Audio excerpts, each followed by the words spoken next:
शब्द 44। बुझ बुझ पंडित करो विचारा, पुरुषा है कि नारी। ब्राह्मण के घर ब्राह्मणी होती, योगी के घर चेली। पढ़ भई तुर्कनी कल में रहत अकेली। बर नहीं बरे ब्याह नहीं करे, पुत्र जन्मावन हारी। कारे मूड को एकौ न छाड़ी, अजहू आदि कुमारी। मैके रह जाए नहीं ससुरे, साई संग न सो। कहें कबीर मैं जुग जुग जियो, जात पांच कुल खो। बुझ बुझ पंडित करो विचारा, ये माया प्रकरण है। माया को समझने के लिए सद्गुरु पंडितों को निमंत्रित करते हैं। बुझ बुझ पंडित करो विचारा, ऐ पंडित बूझो समझो विचार करो, पुरुषा है कि नारी। ये माया पुरुष है कि स्त्री है? ये भी कोई प्रश्न है। सभी लोग समझते हैं माया स्त्री है, लेकिन साहब का दृष्टिकोण तो एकदम भिन्न होता है, चौंका देने वाला होता है। कोई एक स्त्री सामने खड़ी हो और कोई कहे इसको जरा पहचानो स्त्री है कि पुरुष है, तो लोग कहेंगे कहने वाला ही पागल है, तो साफ जाहिर है स्त्री है। लेकिन साहब ऐसे पागलों में हैं कि सभी के पागलपन को देखते हैं, वे पागल नहीं। लोग पागल हैं इसलिए उनको पागल मान लेते हैं। साहब कहते बताओ ये माया स्त्री है कि पुरुष है? माया स्त्रीलिंग जरूर है, लेकिन ऐसी बलवान है कि पुरुष है। पुंसत्व बल का प्रतीक माना जाता है, नारीत्व भावना का प्रतीक है, बल नहीं। साहब कहते हैं कि जिसे तुम माया कहते हो वो तो पुरुष जैसी बलवान है और तुम कमजोर पड़ रहे हो। माया पर विचार करो।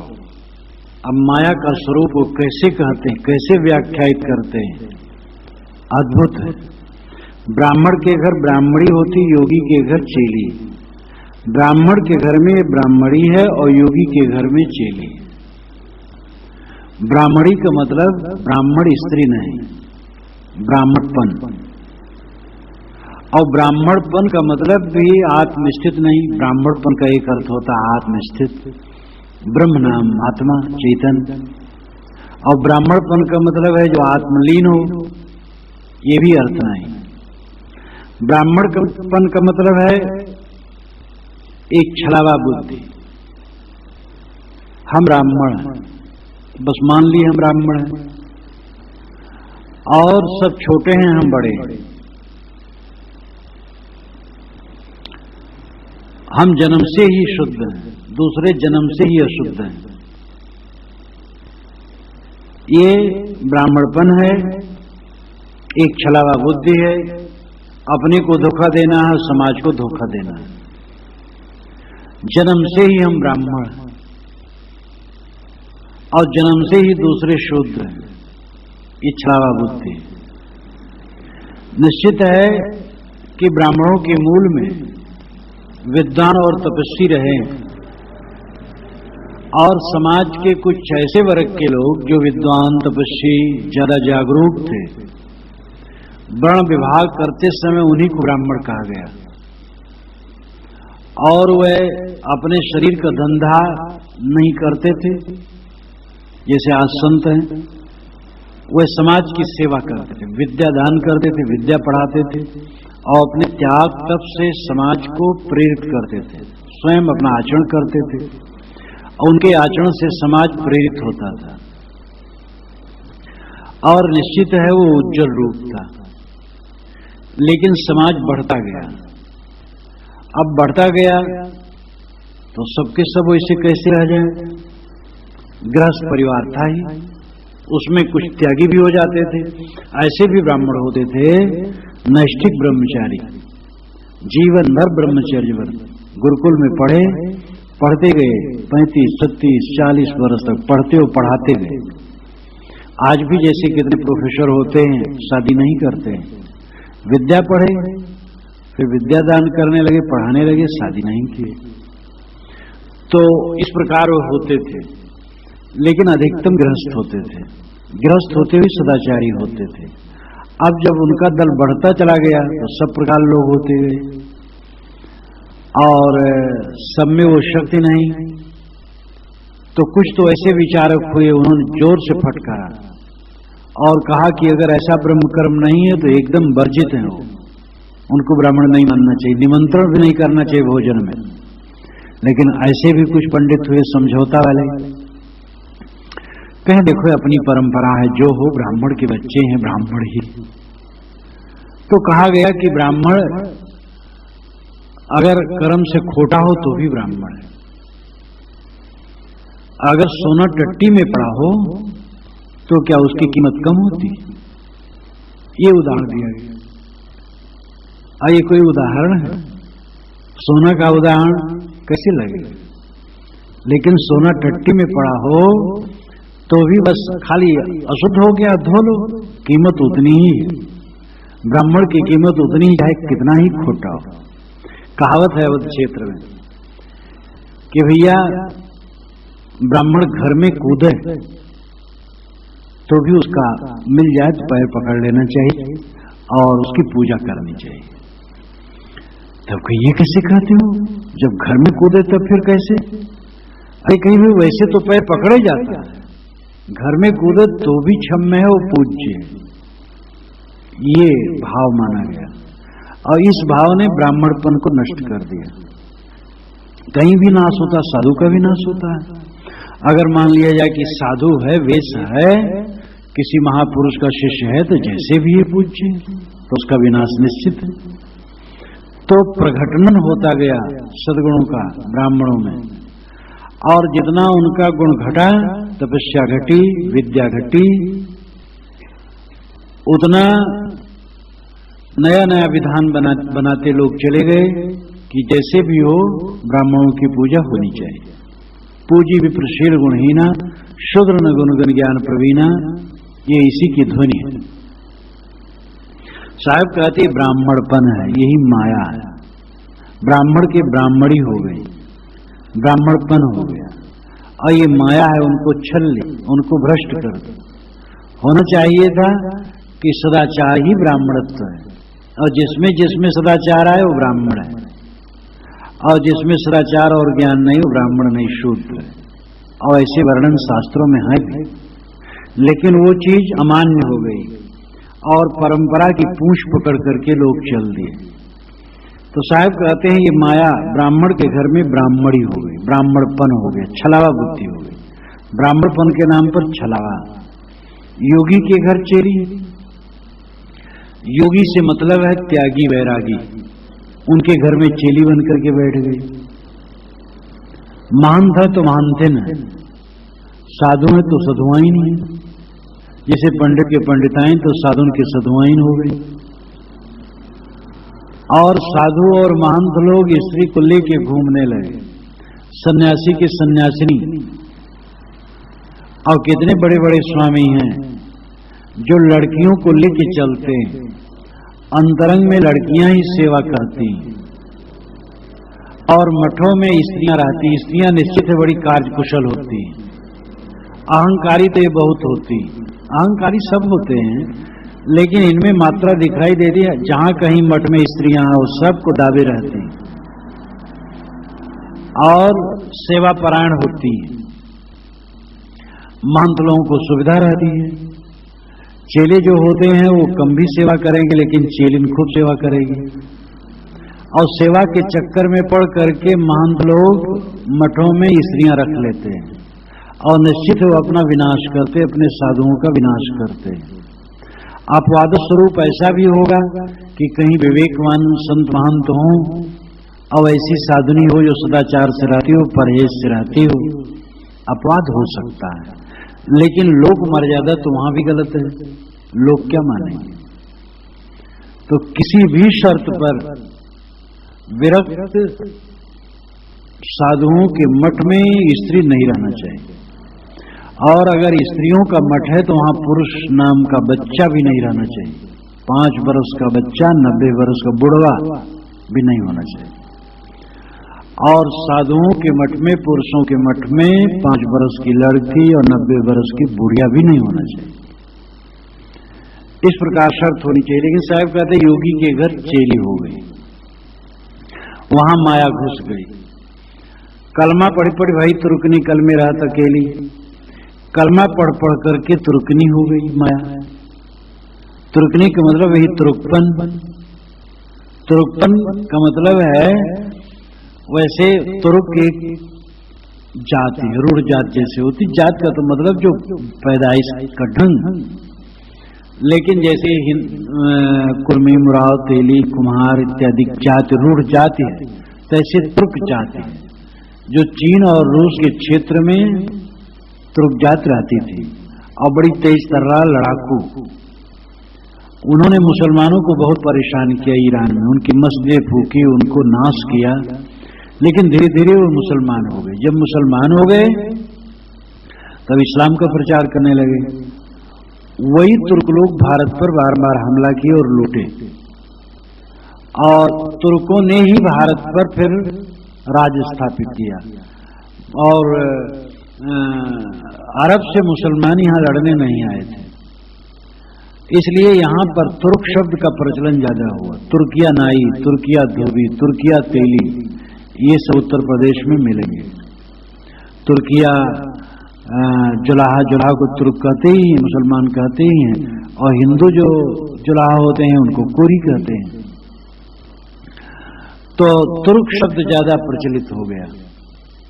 तो तुर्किन, तुर्किनी का मतलब मुसलमान, मुसलमानिन का मतलब मुसलमान स्त्री नहीं, यहां भी मुसलमानपन। और मुसलमान का मतलब मुसलमानपन का मतलब होता आज्ञाकारी, शांतप्रिय, लेकिन ये भी यहां अर्थ नहीं। छलावा बुद्धि, हमारा मत स्वर्ग को ले जाता है, हमारी किताब आकाश से आई, हमारा महापुरुष ईश्वर का भेजा है, और इसको जो नहीं मानेगा उसका नरक होगा। ये तुरुकपन है, ये छलावा बुद्धि। और निश्चित ये बात बिल्कुल गलत है। कोई महापुरुष आकाश वाकाश से नहीं आया है, कोई किताब आकाश से नहीं आई, कोई मजहब सीधे स्वर्ग का रास्ता नहीं है। सच्चा ज्ञान, सच्चा आचार ही कल्याणकारी है, और वो किसी की ठेकेदारी में नहीं है, कोई मत पंथ के।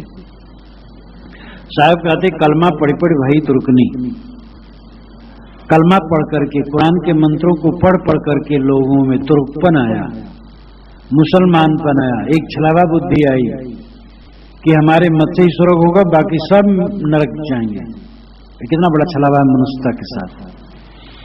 कल में रहा अकेली, कल में आजकल के समय में वो अकेली रहना चाहती, कहती है कि बस किसी के मत से स्वर्ग नहीं होगा, केवल हमारे मत से स्वर्ग होगा। तो अकेला ही रहना चाहते हैं वो। और ये छलावा बुद्धि, ये माया है, महामाया है। बर नहीं बरे, ब्याह नहीं करे, पुत्र जन्मावन हारी। ये माया बर नहीं बरती। बर नाम दूल्हा, वर्ण नाम स्वीकारना, वर्ण करना, ग्रहण करना। ये किसी दूल्हे को स्वीकार नहीं करती और ब्याह नहीं करती। कहा जाता है एक स्त्री एक साधु के पास आई, कही महाराज हम आपसे शादी करना चाहते हैं। तो उन्होंने कहा कि हमसे तुम क्यों करना चाहती हो, तुम्हारी क्या उम्र है? कि मेरी उम्र का कुछ पता नहीं, मैं अनाथकालीन हूं। कि आज तक तुम्हारी शादी नहीं हुई? कि नहीं हुई। कि क्यों? कि जो मुझसे शादी करना चाहे उनसे मैंने नहीं की, और जिससे मैं करना चाही उन्होंने मुझसे नहीं की। संसारियों से मैं शादी नहीं करना चाहती, वो मुझसे शादी करना चाहते, मैं उनको स्वीकार देती हूँ। साधुओं से मैं शादी करना चाहती, साधु मुझे स्वीकार देते, इसलिए मैं वैसे रह गई। तो उन्होंने कहा मैं भी नहीं करना चाहता, तो शर्मा के चली गई। ये समझाने का तरीका है। माया को संसारी चाहते हैं तो माया संसारी को नहीं चाहती। संसार में चाहे कोई कितना धन दौलत वाला हो जाए, लेकिन उसको तृष्णा बनी रहती, इसलिए माया उसको कमी ही रहती है। संत को माया चाहती है तो संत माया को नहीं चाहते, निष्काम रहते हैं इसलिए तृप्त रहते हैं। तो बर नहीं बरे, ये किसी दूल्हा का वर्ण इसने नहीं किया और ब्याह नहीं करती। पुत्र जन्मावनहारी, लेकिन खूब पुत्रों को जन्म देती, बिना दूल्हा के बिना विवाह के खूब बच्चा पैदा करती। ये कवि साहब का कहने का तरीका मतलब है कि ये माया भ्रांत की सृष्टि करती रहती है। माया का मतलब मन का मोह, मन का अज्ञान, ब्राह्मणपन, तुरुकपन, ये दोनों मन का ज्ञान है। मैं जन्मजात, हम जन्मजात उच्च हैं, ये ब्राह्मणपन मन का ज्ञान है। हमारा मार्ग ही मोक्ष का मार्ग है और सब नरक में जाएंगे, ये मन का अज्ञान तुरुकपन है। तो ये दोनों मन का अज्ञान ही माया है, और ये मन का अज्ञान पुत्र जन्मावनहारी भ्रांत सृष्टि पैदा करती है हर जगह। कारे मूड को ये कहूं न छाड़ी, जिनके कारे मूड हैं, काला सिर है, उनको एक भी नहीं छाड़ी। काला सिर मतलब नौजवान, नौजवानों के बाल काले रहते हैं। लेकिन यहाँ अविधा लक्षण अर्थ नहीं है, शाब्दिक अर्थ नहीं है, लक्षणार्थ। क्योंकि काले मूड वाले, काले बाल वाले ज्ञान वैराग संपन्न होते हैं, ज्यादातर विरक्त नौजवान होते हैं। काले मूड का मतलब अज्ञानी जीव, जिनका मन काला है। अज्ञानी जीव, मोही जीव को इस माया ने नहीं छोड़ा, एक भी मोही जीव को नहीं छोड़ा। कारे मूड को यह कहूं न छाड़े, लेकिन अजहू आदि कुमारी। साहब कहते अभी भी आदि कुमारी है, आज नाम शुरू से ही कुमारी बनी है, सबको बेवकूफ बनाती है लेकिन किसी के साथ नहीं रहती, इसलिए कुंवारी है। ये बसुधा काहू की न भई, माया किसी की नहीं होती है। मैके रहे जाए नहीं ससुरे, साईं संग न सो। ये मैके में रहना चाहती, सासुर में नहीं जाना चाहती। मैके नाम जहां पैदाइश हो, लड़कियों की जहां पैदाइश होती उसको मैके कहते हैं, नैहर कहते हैं, पीहर कहते हैं। ये तीन शब्द ज्यादा प्रचलित है, मैके, पीहर, नैहर। तो ये मैके में रहना चाहती हर समय, मैके में पैदा हुई कि अज्ञान में पैदा हुई है माया चाहती। जाए नहीं ससुरे, सासुर है ज्ञान की अवस्था, वहां जाना नहीं चाहती। ये मन का मोह ऐसा है कि अज्ञान में डूबा रहना चाहता है, ज्ञान के प्रकाश में आना नहीं चाहता। ज्ञान के प्रकाश में आने पर लगता है हमारा माया मोह खो जाएगा। तारक प्रकाश का एक ग्राहक था वाराणसी में, तो उसने पत्र लिखा कि महाराज इसको रोक दीजिए। एक बरस मंगाया, 4 अंक गए, पढ़ा, कहा महाराज इसको रोक दीजिए, इसको मैं पढ़ता रहूंगा तो जो मैं आज तक मानता रहा वो सब खो जाएगा और मैं बहुत डर गया हूं, महाराज इसको रोक दीजिए। जो अंधकार में रहते हैं नहीं चाहते हैं कि प्रकाश हो, प्रकाश में सब कुछ दिखाई देने लगेगा, वो चाहते हैं सब अंधकार रहे और अंधकार ही में मैं पड़ रहा हूं। ये बड़ा विलक्षण है। मनुष्य की बुद्धि अज्ञान में पड़ा रहना चाहती है। मैके रह जाए नहीं ससुरे, ये माया मैके में रहना चाहती, सासुर में नहीं जाना चाहती। मतलब जो हमारी मनोवृत्ति है वो अज्ञान में डूबे रहना चाहती, विषयों का चिंतन करना चाहती, स्वरूप ज्ञान में नहीं आना चाहती। साईं संग न सो, वो कहती मैं साईं के संग में नहीं सोऊंगी। साईं है जीव, आत्मा, उसके संग में ये मनोवृत्ति सोना नहीं चाहती, डूबना नहीं चाहती, आत्मलीन होना नहीं चाहती। आत्मलीन होने में सारा प्रपंच खत्म हो जाता और प्रपंच प्रिय है, तो इसलिए वो स्वरूपस्थ नहीं होना चाहती है। कहें कबीर मैं जुग जुग जियूं, जात पात कुल खो। सदगुरु कबीर कहते हैं, लेकिन अगर आदमी जात पात का अहंकार छोड़कर, कुल का अहंकार छोड़कर कोई आत्मलीन हो, आत्म स्वरूप में स्थित हो तो जुगान जुग जीवेगा। मैं तो यही करूंगा और यही कर रहा हूं। जात पात कुल कुटुंब का मोह, अज्ञान, ममता, परंपरा का मोह, जात का मोह, वर्ण का मोह, संप्रदाय का मोह छोड़कर स्वरूप ज्ञान में रहूंगा और जुग जुग जीऊंगा, नाम सदैव के लिए कृतार्थ हो जाऊंगा।